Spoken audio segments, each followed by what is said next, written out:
Humanity has the stars in its future, and the future is too important to be lost under the burden of juvenile folly and ignorant superstition.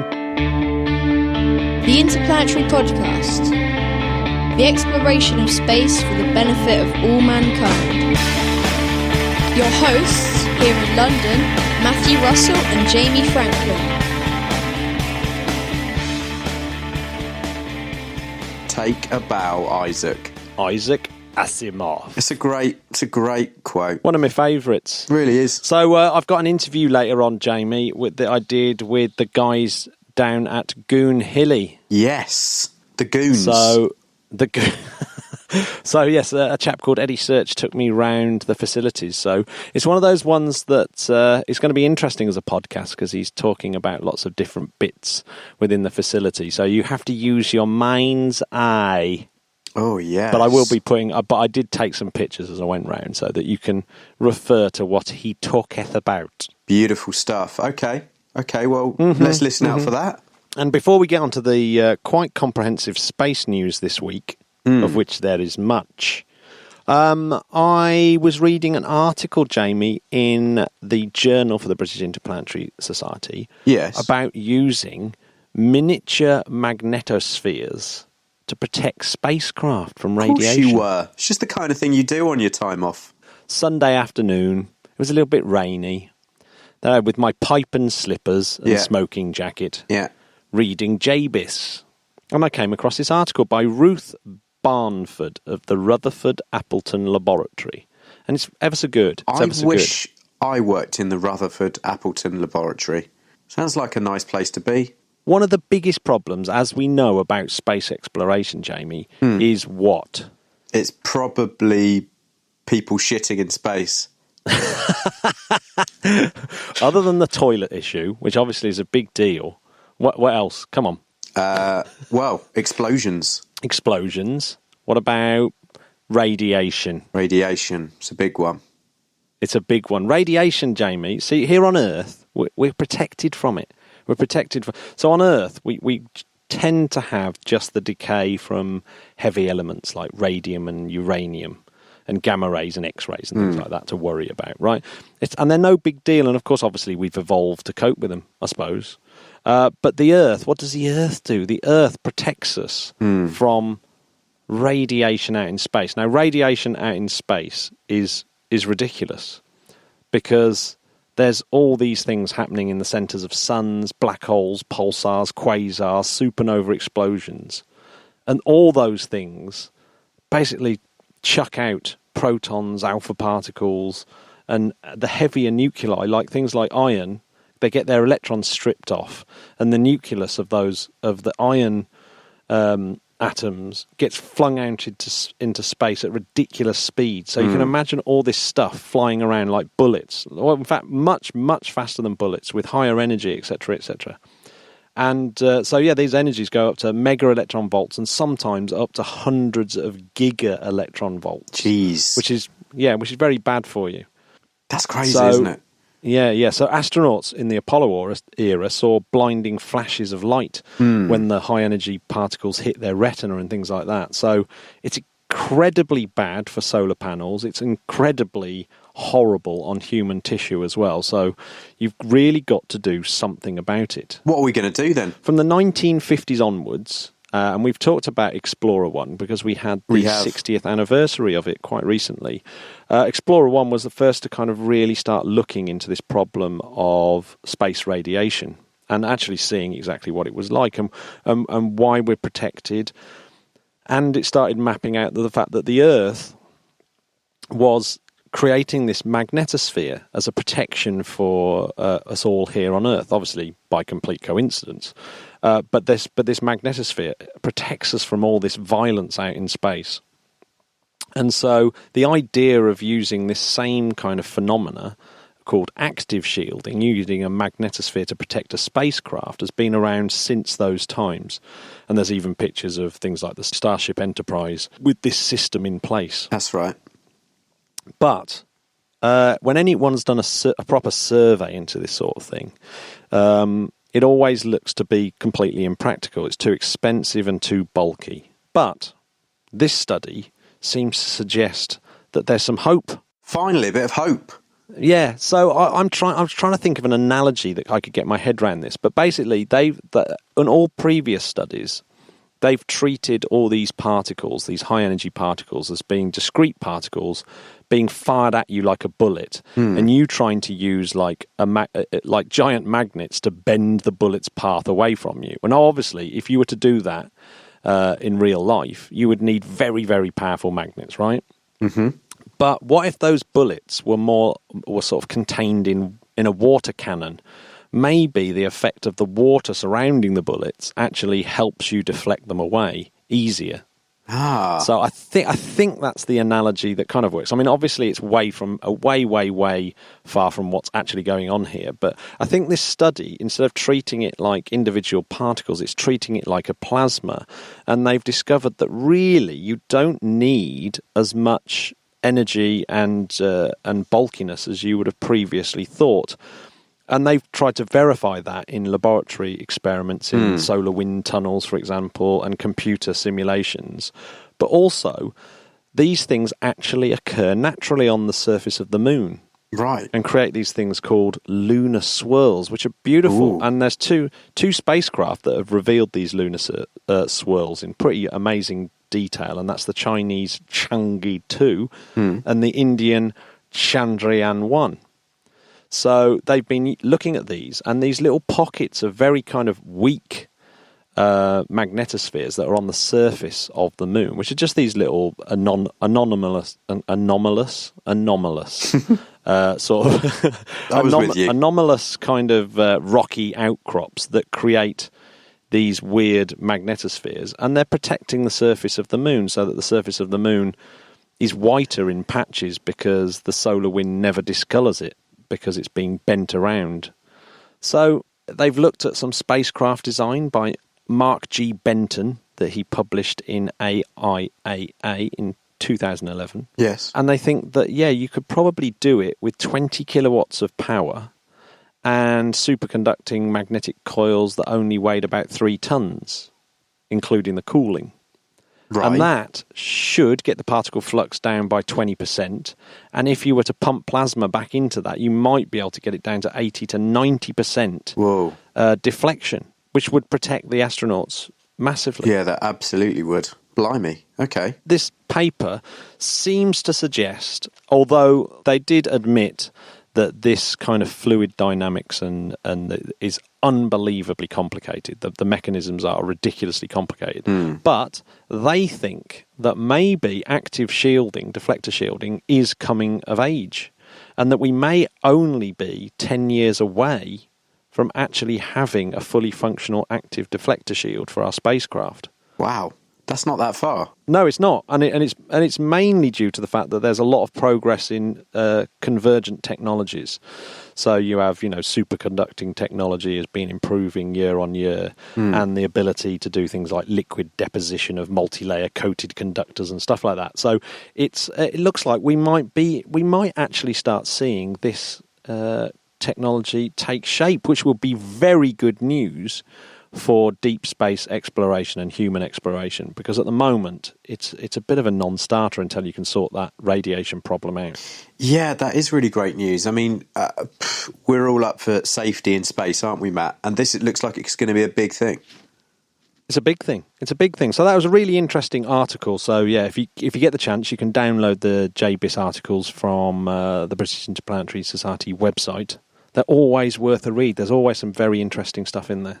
Well, roll out the superconducting magnetic coils. Indeed. Is what I say. So, Jamie, we've been having some great listeners' letters this week. Oh, yeah? Mm-hmm. Who's saying what? Who's saying what? We've had a couple. We had one guy called Bob. Hi, Bob. Who enjoyed our little chat about the X-37. Uh-huh.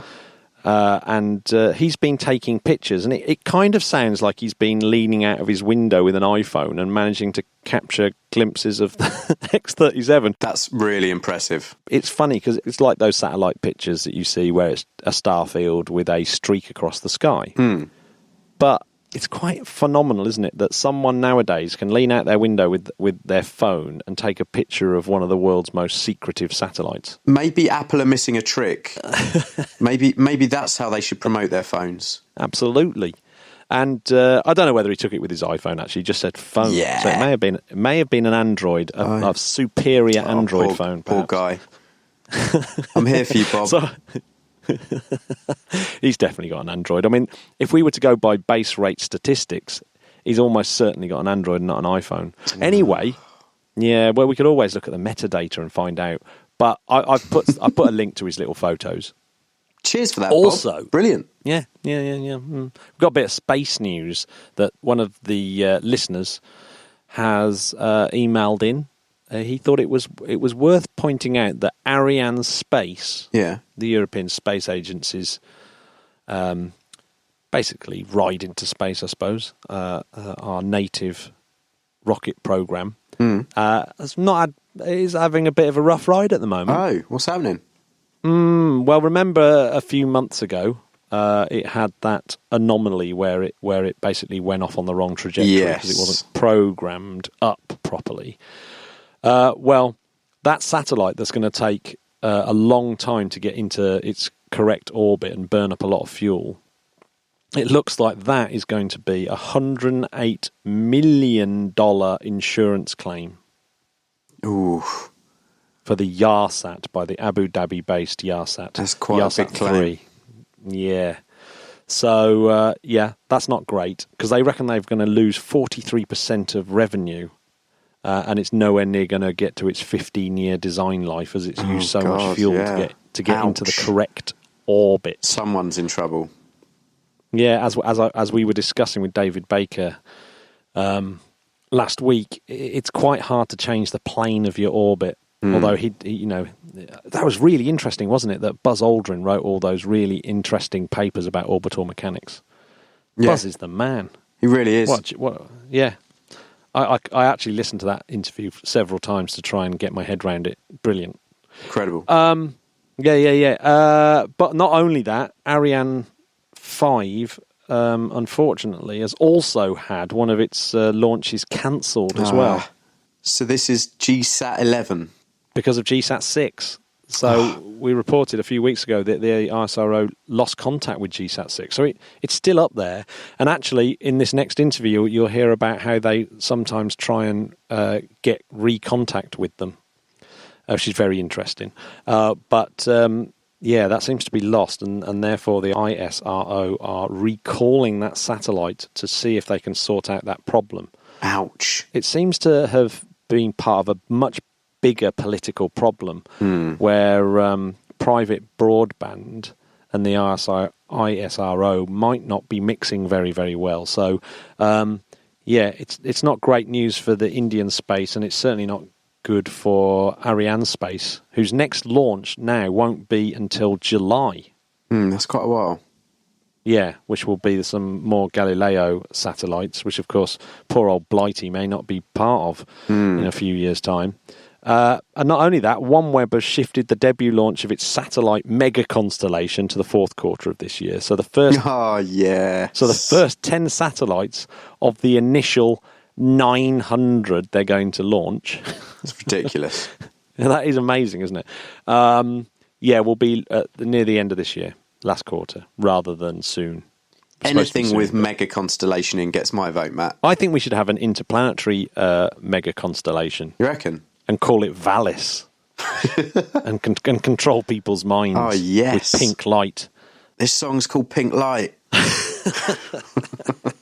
This song's called Pink Light, and it's going to control your minds. Hey, Matt, talking of minds, you know what's going on in China, don't you? I have no idea what's going on in China. Tell me. Well, they're only developing a Long March launch vehicle with a reusable first stage that could have its own trial as early as 2020. What do you think about that? I think it's pretty amazing. I mean, I've seen pictures of it, and obviously it's got the grid fins at the top, and it looks very similar to the kind of way that SpaceX may do it. Yeah. Obviously, they're looking at SpaceX and thinking, does it really cut the costs?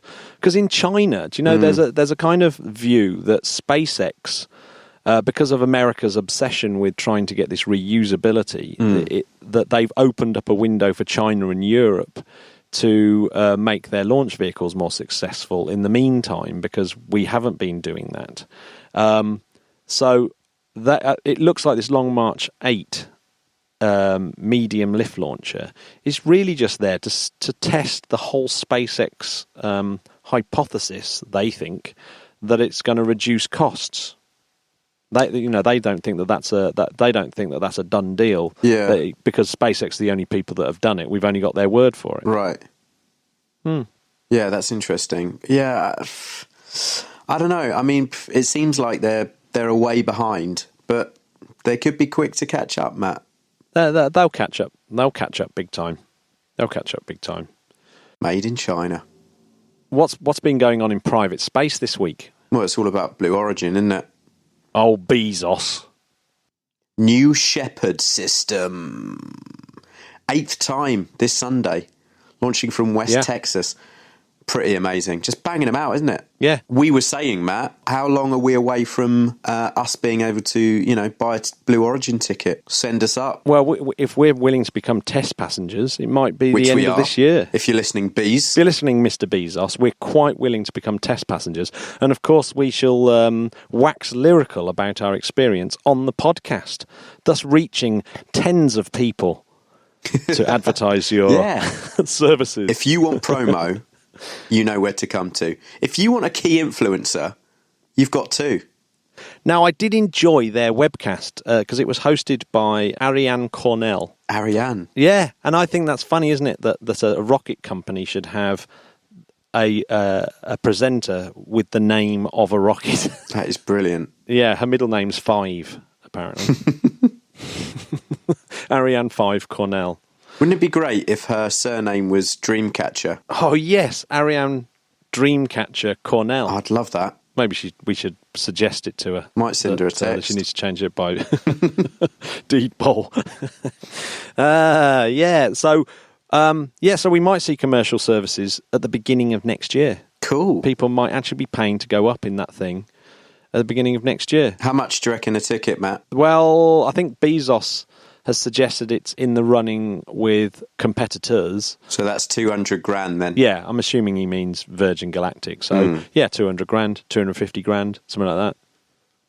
They've already got commercial payloads on there.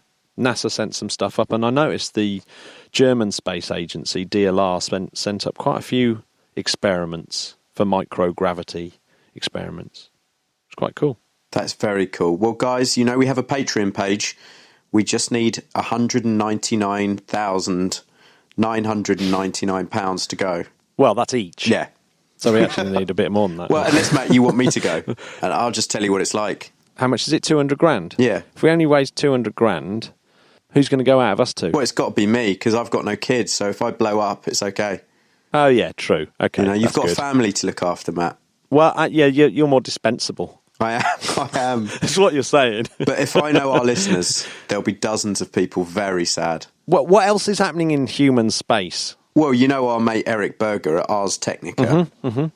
I know him. Check this out. SpaceX and Boeing spacecraft may not become operational until 2020. Quote, the contractors have had difficulty executing aggressive schedules. This is starting to get embarrassing, isn't it, really? It's a bit cringy, isn't it? We've almost gone a decade where America and NASA have not been able to launch humans into space. Yeah. Almost a decade. Yeah, so it's not good. This comes out of an assessment, actually. We should talk about this assessment of large projects by the Government Accountability Office. Oh, the GAO? The GAO, yeah, because it's looking like everything is slipping back. So there's been some technical difficulties for SpaceX with their composite overwrap pressure vessels that made that satellite blow up. And also there was cracks in the Merlin engines that have been apparently fixed for this Block 5, and we'll be talking about Block 5 slightly later. But any cracks were unacceptable risks for human spaceflight. Boeing have been having similar technical difficulties.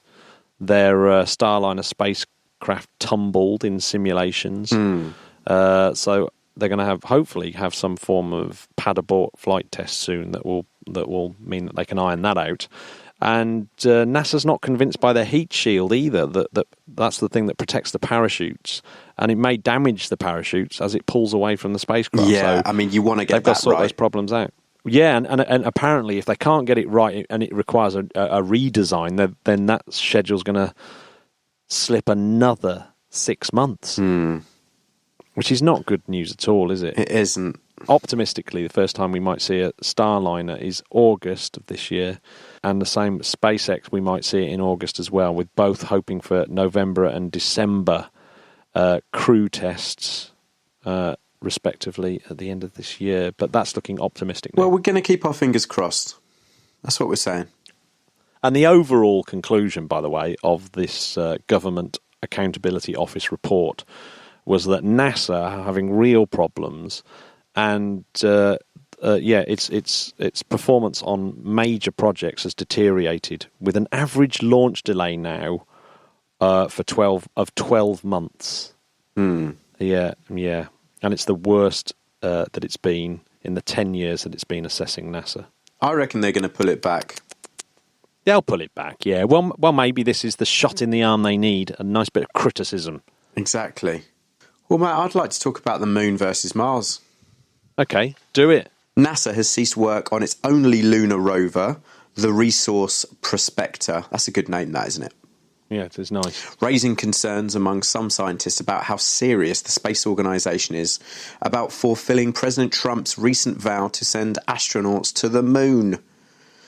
What do you think about that, Matt? Do you know what I think about that? And I think a few commentators have picked up on this.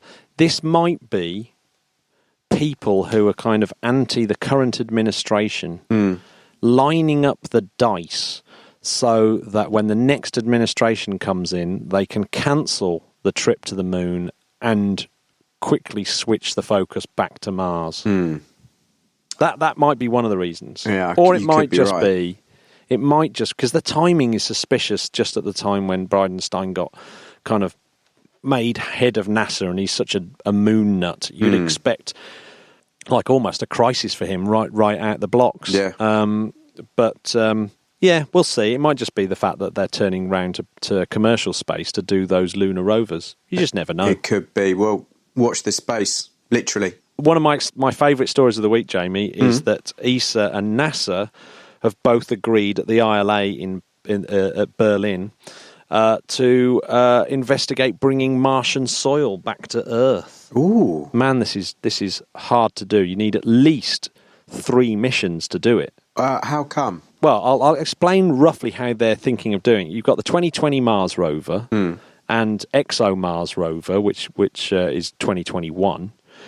So they will sort of go around collecting samples, and the Mars 2020 rover is going to pick up loads of samples and put them into 31 canisters that it's going to sort of litter around the Mars landscape. And then you've got to send a fetch rover. So there's going to be another rover that has to be sent that will go around picking up all these samples in a search and rescue style mission. And then that's got to take it to a Mars ascent vehicle. Now, bear in mind, there has never, ever been a rocket takeoff from Mars ever before. Ever before, Jamie, ever. Yeah, that's going to be amazing. Okay, first question, straight off the bat. Why would... Well, I haven't even got to the third mission yet. Well, I've just got... Before I forget... Okay, go on. Why would a rover collect 31 canisters and then drop them randomly around to be collected? Why wouldn't it keep hold of the 31, and then if they needed to get a fetch rover, could just go to one rover to collect them? I don't get that. Do you know what? I don't. Maybe it just makes the actual mechanics of it a hell of a lot easier. I actually don't know the answer to that question. Well, I'd like to speak to somebody at NASA, please. Well, maybe that's one of the things that NASA and ESA are going to be looking into, how they actually do this geocaching of all their samples. I'm not having it, Matt. Put me through now. Please hold. Where's the red phone? Oh, yeah, the Interplanetary Podcast emergency phone to ESA and NASA. It's a thing. Big time. Sorry, Matt, as you were.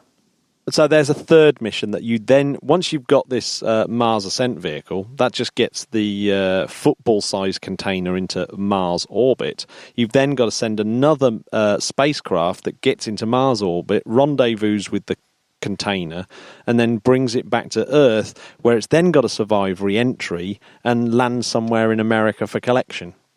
So it's a blooming hard thing. Yeah, that really is. But wow, I mean, how amazing would that be? Looking at some Martian soil, that would be worth quite a bit, wouldn't it? You cannot put a price on how amazing having actual Martian soil, in a lab on Earth would be. I mean, it would. I'd like to be the first guy to eat food grown in Martian soil, apart from Matt Damon. Matt Damon. So we'll have to wait till 2019 for a decision to what we're going to do with these missions. Hey Matt, you've got some photos in space news, haven't you? Where's the jingle? Photos in space news. What do you think? I like that. That's good. So yeah, our favourite ExoMars. Brilliant. Now it's all slowed down. Now it's had its software updates. Now it's had its new programming. It's been taking pictures. Oh yes. And not only of these, so it managed to take a picture on the 15th of April. Which is made up of 3 different colours that are taken simultaneously. And it took an image that captured the 40-kilometre-long Korolev crater. You loved this, didn't you? Located in the high northern hemisphere. I don't think I've ever seen you so excited online. Yeah, it's a very, very beautiful picture. And it looks very, very different to the pictures that we see from the other orbiters. Yeah. So I'm really excited that they're going to automate the image production process, that sort of churns out these beautiful images. It's so lovely, isn't it? It's just like some kind of dream. It is like a dream. I agree with it, yeah. No, memories. I'm with you. You're talking about memories. Sorry, Matt. Slipped into Blade Runner again. As always. It's just beautiful. Please go and see it if you haven't. We should mention a few launches here because there's a couple of corkers coming up. Like proper corkers, and we'll cover them probably in more detail when they actually happen. But we've got there's a Chinese Long March 3B that's going up with a satellite. But Jake from We Martians will be very excited because I think he's down there for the launch of InSight, NASA's InSight. So jealous. Which is another Mars lander. So that's flying very, very soon. So that's this Saturday. Possibly, yeah. Possibly on Saturday on an Atlas 5, the 401 configuration from Vandenberg. So everyone needs to go and check out our mate Jake's podcast. I mean... Oh, he'll be big time talking about it. It's brilliant. Go and cover that. Yeah, I can't wait to talk to him about that. And later on, a couple of days later, we shall see the very first launch. And in some ways, this is actually more important than Falcon Heavy, of the Falcon 9 Block 5. Oh, yes. So that's 7th. So they've got to get a few of them up in the air before they can start carrying humans. So this is the final configuration of the Falcon 9, the Block 5. Awesome. And it's, it might be its first little outing, so that's going to be exceedingly exciting. Jamie, I'm going to take us to our interview now because we've been rabbiting on. We have been rabbiting. Let's do it. Écoutez. So I'm at the base of Antenna 6 with Eddy Search from Goonhilly. Hi Eddy, welcome to the podcast. Hi. So tell us a little bit about where we are now and what that dreadful noise is. Okay, we're on the roof of the base building of the Goonhilly 6 antenna. The antenna was built in 1985. So it's fairly old now, but we are going to refurbish it for deep space. The noise you can hear is the lubrication running on the motors. As you can see right next to us, we've got a circular track that the antenna moves in azimuth on. That's degrees from north. And we can almost do a 360 degree movement with this antenna. In elevation we can go up to 90 degrees, so we can see pretty much the whole of the sky from here. The antenna itself says 32 metres. It's a Cassegrain antenna with what's called a beam waveguide coming down, which takes the signal from the centre of the antenna effectively through mirrors and a pipe down to a feed which is actually in the building, and that enables us to put all the equipment inside a building at ground level rather than have it strapped up at the back of the centre of the dish. So it's actually a physical pipe rather than electronics coming it's down? really not a pipe. It's a circular enclosure which just stops you sticking your head inside the beam. Yeah. But it's not a waveguide in the true sense of the word waveguide. Oh, okay. It's really done with mirrors, no smoke. Okay, well, one thing I did notice when I'm looking up at the dish is that you can actually see through the parts of the dish. Yeah, there are gaps between the petals of the dish. Each of the petals is adjustable, so you can get the profile accuracy right. And we're looking to a profile accuracy of about 1 millimetre of the main 32-metre dish. The gaps in there aren't significant because that's the amount of gap you can have is related to the wavelength. Yeah. So the gaps are quite small, and they effectively don't have any impact on any insignificant impact on the performance of the antenna. Okay, what about the actual surface material of the antenna? Does that? It's just painted aluminium. Yeah. Okay, so yeah, and does the paint have to be special paint?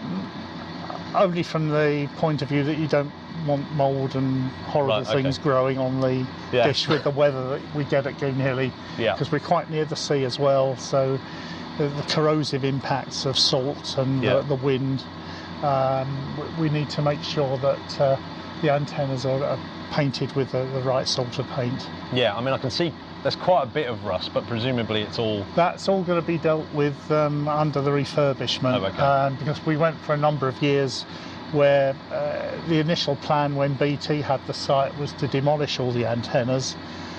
So once that decision had been made, and that was before GES came onto the scene, they basically stopped maintaining the antennas, and then we've been, since GES bought the site, we've been going around and bringing the antennas back to life after several years of no maintenance. Yeah, so presumably BT didn't see a commercial, or for their particular business model, any kind of commercial no, they have another utility. site in Hereford, a place called Madley, and they decided to keep that site.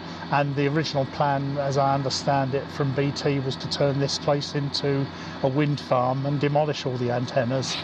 And luckily Ian Jones, who's the CEO of GES, heard about that, and like a lot of us, was rather dismayed at the prospect of demolishing all these antennas when we knew that they had a future. Yeah. And the future now for Goonhilly is involved in things like deep space, turning this antenna into a deep space network.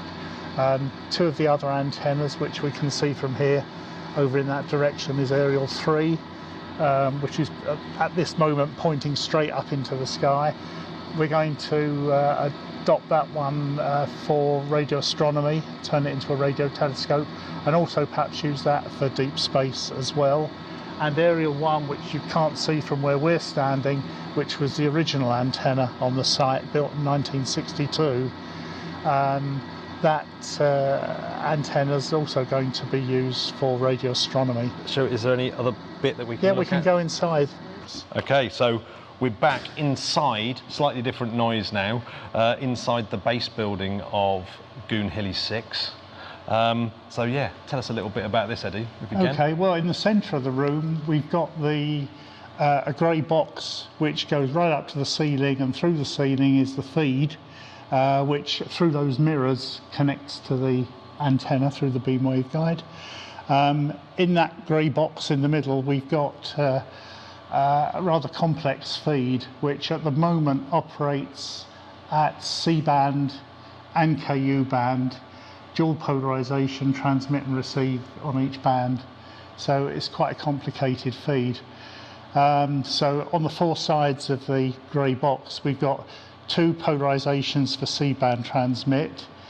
Opposite that we've got, in fact just one polarisation is equipped for KU band transmit. On the right hand side of the box we've got the KU band dual polar receive, and on the left hand side of the grey box we've got the dual polar C-band receive. I can see that there's some oscilloscopes. Presumably you check the oscilloscopes to make sure that you've got some signal coming down? These are for basically checking the bandwidth of the low noise amplifiers, which are the small white boxes we can see up here. You can see 3 white boxes. It's one low noise amplifier for each of the received C-band polarization, and then the third white box is connected via switches, so if either of the 2 main low noise amplifiers fail, the spare can be switched in immediately you see any failure. So you're saying that it goes 2 ways, so you can actually talk up to... It transmits and receives at the same time. So is that a bit like shining a torch up at a satellite in terms of trying to get it in your beam of light? The antenna does the same function at radio frequency that a torch does at light frequencies. So it's exactly the same principle. The antenna is really just a mirror. Yeah. Okay, so you are beaming up and trying to get the satellite inside your... That's correct, Scotty. Your beam of light. Yeah. If only we could beam ourselves up, that'd be a lot easier process.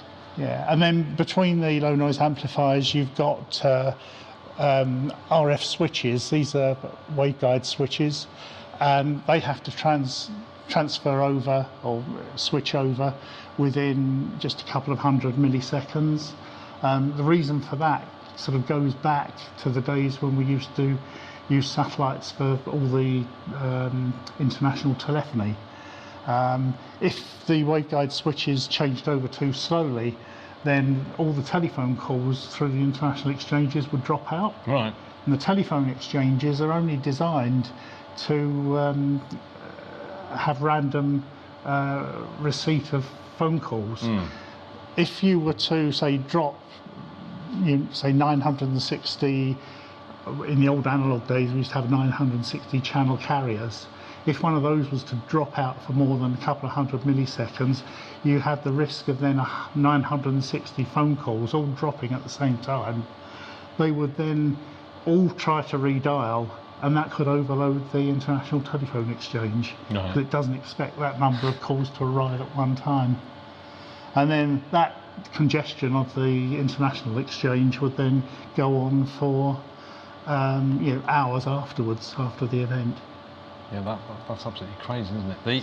So these all these black pipes, are these what you would call waveguides? These are waveguides. The waveguides, the size of them depends on the frequency. So these sort of fairly large ones, about a couple of inches across, these carry C-band receive signals. But on the right-hand side here, we've got rather smaller waveguide which carries the transmit signals. Transmit signals are at 6 gigahertz. And the receive signals are at 4 gigahertz. So the size of the waveguide is related to the wavelength. Right. So at 4 gigahertz, it's a larger wavelength than at 6. But similarly, we've got waveguides at KU band even smaller. for transmit and receive, which are much smaller. Yeah. I mean, I'm always amazed when I see these things that they're such a physical device that they're kind of. Presumably, they have to be made to an incredibly high accuracy, these waveguides. Is that right? It's precision metalwork. We sort of call it plumbing. But it's precision plumbing. What used to happen was these waveguides would go from the antenna back to the main building. But what we're using nowadays is these things over here, these little yellow tubes. They're optical fibres. Yeah. And what we're using is RF over fibre, so we amplitude modulate the light going down an optical fibre with the RF signals. And this is much more flexible. Literally. Yeah, very flexible. And it means that you can easily patch one antenna to another, etc. Yeah, I mean, obviously that seems... presumably that's quite a complicated process to go from that sort of physical system to a light system. Something like and this is much easier, and it's a lot cheaper and easier to maintain. Yeah. I'm assuming it's a lot more expensive than copper pipe, for example. Yeah, it is much more expensive than ordinary copper pipe. The plumber would do the hot water. On this rack in front of us, we've got a number of items. We've got a special box here which links back through the internet to one of the satellite operators, the people who own the satellites. What we're doing here is a function called TT&C, Telemetry Tracking and Control. What this box does, it formats commands that go up to the spacecraft, and it receives the telephony coming down from the spacecraft and connects the antenna back to the satellite operator's premises. And there are various satellite operators that we work with, which includes SES, who are headquartered in Luxembourg, Inmarsat's headquartered in London, Intelsat is headquartered in Washington, and who's the other one? Surrey Satellites? SES. No, we don't do anything for Surrey Satellites at the moment, although we are working with them on various projects. Anyway, what we do, we have these boxes here, these little grey boxes which are sort of about an inch high. These are called up converters and down converters. The up converters take the signals that we want to transmit and set them to the transmit frequencies. And the down converters effectively tune into the received frequencies that we want from the satellite. The whole lot here is linked to GPS, and from the GPS system we can get a 10 megahertz frequency standard, which locks all the frequency conscious elements together and ensures you don't have drifting. So the GPS is acting as a sort of calibration tool, is that right? Yeah, it's a frequency standard, and it also timestamps the signals that are transmitted and received. So things are a lot different over the last 10 to 15 years. There's been a massive move from the certainly from the analog and also the early digital type signals, and now everything comes to us here, whether it be TV, data, telephony, what have you. It all comes in IP format.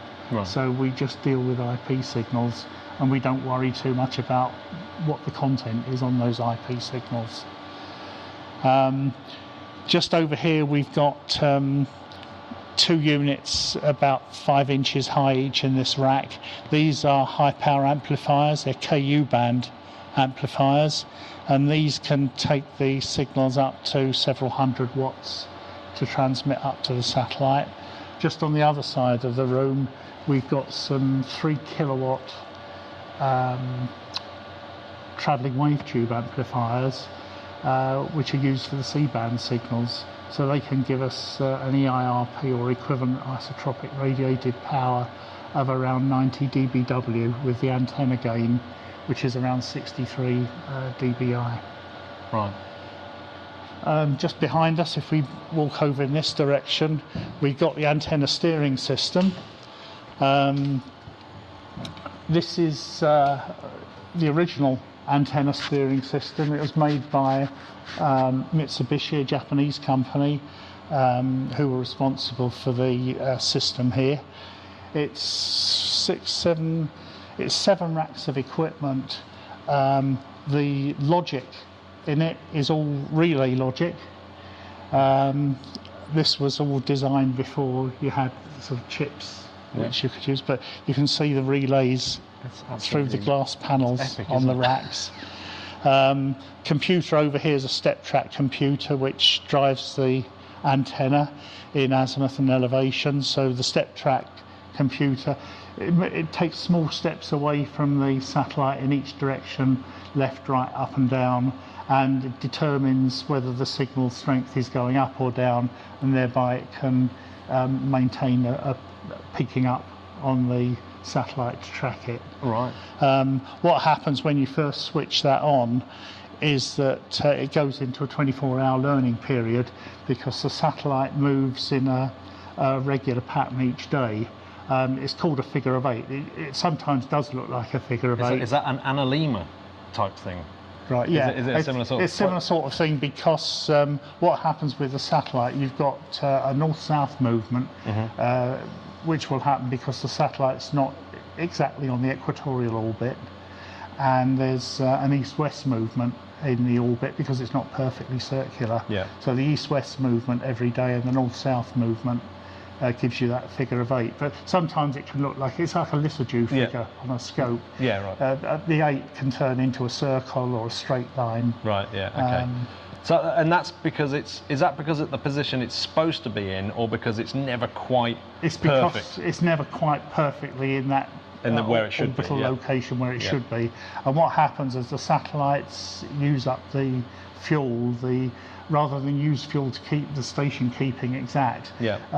The satellite owners will allow it to go more and more into an inclined orbit. And as the satellite gets old, they need to make sure there's a certain amount of fuel left to put it into a graveyard orbit at Yeah. the end of its life.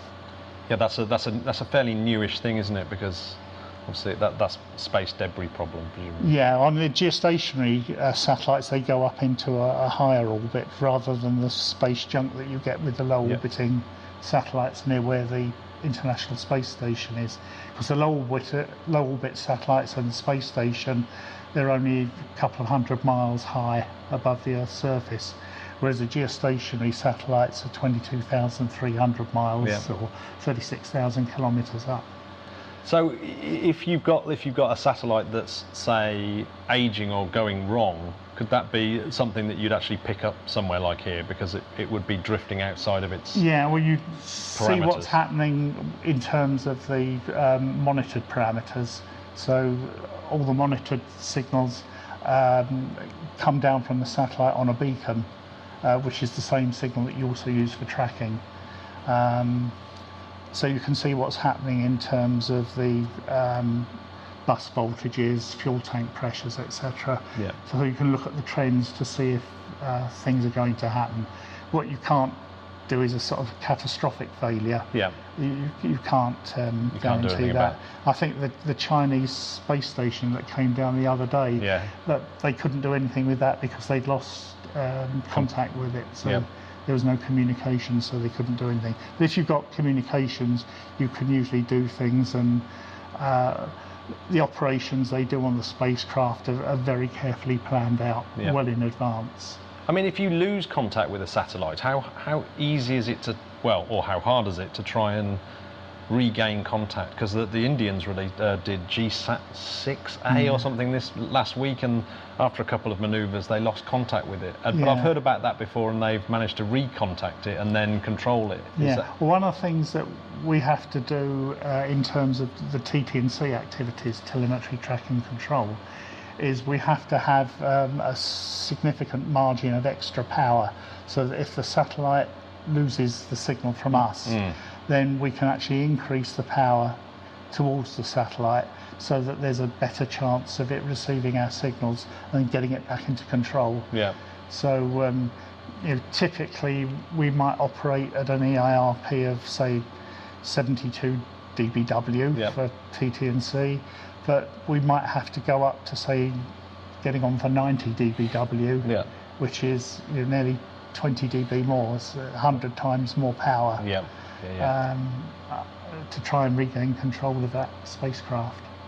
We've never had to do it, by the way. Oh, okay. It's something that we is there. have to be prepared to do just in case. Yeah, because the one thing I used to do quite a lot was astrophotography, and obviously there's a kind of an analogy with that, because with the tracking thing in particular, I'd had a computer-controlled tracking system which would always be ahead and looking and adjusting, but there was also a program that could kind of home in on a star. So if you couldn't find it, it would kind of scan in a square. Is there a sort of similar process here where it kind of, if you lose it, you kind of spiral out and try and that's what spiral down in? Sort of box scan is the type of technique that we can use if we're trying to look for a satellite manually, and you might try that sort of when you're first trying to point roughly to where the satellite is, and then the step track system will usually find it pretty quickly. But we also get, every day we receive from the satellite owners 11-point ephemeris parameters, which allow you to accurately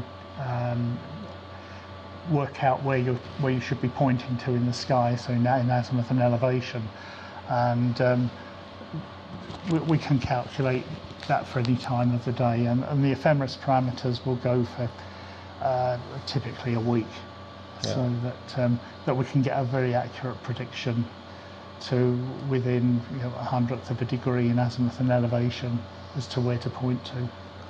With this enormous rack of equipment here, and I'm assuming that this is your classic case of it could be replaced with something. It will be replaced with something a lot smaller. So it'll probably be replaced. All of these 7 racks will probably be replaced by maybe a rack. Yeah, well, that's incredible. And I mean, all those relays for the logic will probably go into. Does this all go in the bin, or does it go to some third world? Well, it'd be nice to think system? it would go in the bin. No one would want to use this. Again, it's actually proved quite reliable. We don't get too many issues with it. In fact, the Japanese equipment that we've had installed here for many years has worked very, very reliably. It's been good stuff. But everything has its day, and it's time to move on. So this will probably all end up on the junkyard unless a museum wants it. Yeah, it's incredible, isn't it? I almost want it for my lounge. But yeah, I don't think the missus will go with it. These are the 3 kilowatt travelling wave tube amplifiers for C-band transmit. And the travelling wave tube is a amplifying valve, about 30 dB gain, 1,000 times gain. And you can see one of those over here. So this is old. This is pretty old tech, then, isn't it? Or yeah, I think the tech was designed sort of during probably the Second World War, but it's still used now because the only way you can get such high powers out of transmitters is either using these travelling wave tubes or klystrons, something like that. Solid state amplifiers are used, and you can see there's a white box up on the top of those C-band amplifiers. That's a solid state amplifier, much more economical, because we only want to perhaps output at around 8 watts. So if we were to use a 3 kilowatt amplifier, that's probably taking about 17 kilowatts of prime power. Right. Whereas a solid state amplifier is much cheaper to run. These travelling wave tubes, is basically an electron beam that runs through the tube. It's accelerated up to about something like 14,000 volts. You've probably got sort of, let's think, several hundred kilowatts of power going through that, and only about maybe 10% or so is coming out as RF power. The rest of it is lost in heat here. Hence the reason for all this air conditioning. Yeah, and all these pipes going into the back of the amplifiers, they're just carrying air and circulating air around the travelling wave tubes. So are these actually more? Are these a sort of higher quality, the valve ones, over the solid state ones? Are they? Or... well, they're not so much higher quality. They're just the only way you can get that level of power. Oh, okay. So you can't actually get solid state ones. You can get solid state amplifiers with more power coming out, but all you do is put lots and lots of them in parallel. Right. Okay.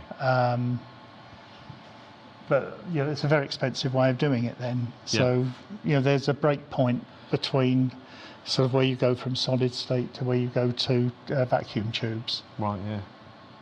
So that's a particularly mature technology then. It is. That application of the. Do you find a problem actually getting? Presumably the valves go eventually, and you have to replace typically the life of maybe 50,000 hours. Right. Okay. So are they easily replaceable, the valves? You still get manufacturers that make them? Yeah, you can buy them. It's a bit tricky to actually install because there's not a lot of room in there, and not a lot of room to get your hands into. I'm only saying that because obviously, as a guitarist, it's quite hard to find valves that are of the same quality that used to get made in the 60s and 70s. Yeah. They just don't make them of that quality. Yeah, there are several manufacturers around. I can think of 3 or 4 sort of straight off on the top of my head. Are they Soviet ones? No, I'm an American, German. Oh, okay. Yeah, the Russians seem British. To make really good valves for the guitars anyway. Yeah, well, these aren't like this is, as you can see, it's a metal case. It's not a glass vacuum tube. It's a metal vacuum tube inside. Oh, okay. So you don't get a nice glowing vacuum tube? No. You have still got a cathode and an anode. Okay, but it's completely, so it's completely different. And whereas I suppose the comparison might be in a triode, you'd have a grid. In this, you've got a slow wave structure, so-called, between the anode and the cathode, which velocity modulates the electron beam so that as the beam travels down the tube, the information at the input is transferred onto the beam, and as the beam moves down the tube, you get bunches of electrons which, when they hit the cavity at the output, they make the output ring like a bell. Right, okay. So you get energy transferred from the electron beam into the waveguide cavity and then to the output of the tube. God, people were well clever, weren't they, back then? Yeah, they were. It's such a clever piece of tech. Yeah, we're not half as clever as we think we are. No, it's yeah. Mind you, like you said, I suppose a lot of this stuff came out of the war. Yeah, I know people over the years have built on what people before them have done, and things have developed and like I said, it's refined. A mature piece of technology. Yeah. Jamie, what a lovely guy Eddy Search was. Just such a lovely guy, and super interesting. Thank you. Yeah, I've got to thank everyone down at Goonhilly, especially Kat, who organised all that, and she was extremely nice. Cheers, Kat. And I've actually got another interview from that in the can as well, and I'll play that in a few weeks' time, because that's really interesting about someone's entire career spent at in space. It's incredible. Not in space, obviously. Wow. But in space. Yeah. So, Jamie, got a space fact for me? Have I ever? Are you ready? Go on then. Yep, hit me. Okay, space fact of the week. The distribution of galaxies in space is close to uniform when averaged over sufficiently large scales, with no observable boundary or edge. Wow, okay. Yeah, which is weird. It's actually a bit weird. It's just smooth. Space is smooth. It is, isn't it? Yeah, but, it was Edwin Hubble that kind of really noticed that. But he also noticed a special area called the Zone of Avoidance. Oh, yes. Hit the gong. The Zone of Avoidance. And so that was an area where it looked like there were no galaxies, and that there was a sort of anomalous patch of sky that had no galaxies in it. Mm. But it turns out that that's just interstellar dust. It's just part of the Milky Way getting in the way. So if you go in infrared, and infrared light, of course, can go straight through dust. The dust doesn't get in its way. It's not so blocked by it, like normal light. You clearly start to see all these galaxies, and it's as many as you'd expect. But the brilliant bit about the Zone of Avoidance is it has another fantastic space feature, which is the Great Attractor. Dong. The Great Attractor is a very, very interesting space anomaly, if ever there was one. So we're all moving towards it. Oh, yes, I'm the Great Attractor. Which is a bit like you on a night out. I'm kind of like a mega constellation / Great Attractor. Yeah, it's what everyone's saying. That's what everyone's talking about. I'm determined to have an episode about the Great Attractor. What do you think? We should swat up on it. I think we should. But when you say an episode, do you mean a podcast or just one of your little? Shall we leave our listeners to get on with their lives alone? now? I mean, they've got better things to do, haven't they? Yeah, and I don't think we need to mention Patreon and going to iTunes and 5-star reviews this week. And subscribing. We don't bore you. Sending us comments. We don't need to mention any of that. No. So have a brilliant week in space. Remember, guys, don't listen to Kanye West. He's an idiot who's very successful doing something he's very good at. But don't listen to what he says in real life outside of his songs. Just listen to me and Matt, and all will be okay. It's a bit like taking tax advice off Bono because he wrote some good songs back in the 80s. It's just like get over yourselves. Oh, God, you know what I mean? Anyway. Just stop. Anyway, that's nothing to do with space. Sorry, everyone. No. Bye-bye, podcasts. See you later.